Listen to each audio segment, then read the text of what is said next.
आप सभी ने अपने जीवन में एक कहावत तो सुनी ही होगी, एक चुप सौ को हराए, एक चुप सौ को सुख दे जाए। और इसलिए हम कई बार चुप रहते हैं, मौन रह जाते हैं, क्योंकि यह सच भी है कि एक मूर्ख व्यक्ति के सामने मौन रहने से अच्छा उत्तर और कुछ भी नहीं हो सकता। परंतु जीवन में सदैव चुप रहना उचित नहीं होता है। गीता में कहा गया है, जहां पाप का बल बराछ रहा हो, जहां छल कपट हो रहा हो, वहां पर मौन रहने से अधिक गंभीर अपराध और कुछ नहीं हो सकता।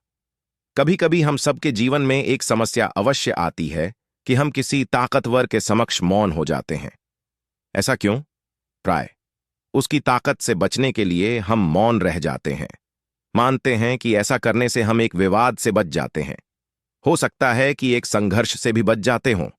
परंतु ऐसा बचाव देर सबेर एक बड़े संघर्ष को जन्म दे देता है। हमारा मौन रहना अनजाने में उस व्यक्ति का समर्थन बन जाता है और वह अपने आप को और अधिक शक्तिशाली अनुभव करने लगता है।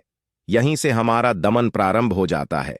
एक के बाद एक हम अन्याय में अनचाहे रूप से सम्मिलित होते चले जाते हैं, जो आगे चलकर बड़े टकराव का कारण बनता है। तो फिर इसका तौड़ क्या है? यह समझने के लिए यह जानना आवश्यक है कि ऐसी कौन सी बात है जो विरोध करने से रोकती है।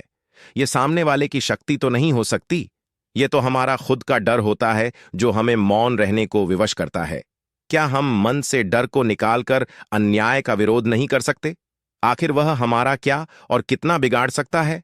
सोचिए, ऐसा करने से हमारा मन कितना मुक्त, कितना हल्का अनुभव करेगा। गीता में भी कहा गया है, अन्याय सहना अन्याय करने से ज्यादा बड़ा पाप है। आज समाज में यही तो हो रहा है। जहां विरोध करना चाहिए वहां कोई बोलता नहीं। कोई बलशाली व्यक्ति कुछ भी गलत बोल दे तो उसके सामने विरोध करने की किसी की हिम्मत नहीं होती। उसके समक्ष हम कमजोर पड्डीडीएच जाते हैं। दूसरी ओर हम बोले चले जा रहे हैं जहां बोलने की कोई आवश्यकता ही नहीं, और अन्याय होता देख चुप रहकर बच निकलते हैं। क्या हम निरंतर अपराध के भागीदार नहीं बन रहे? विचार करके देखिए।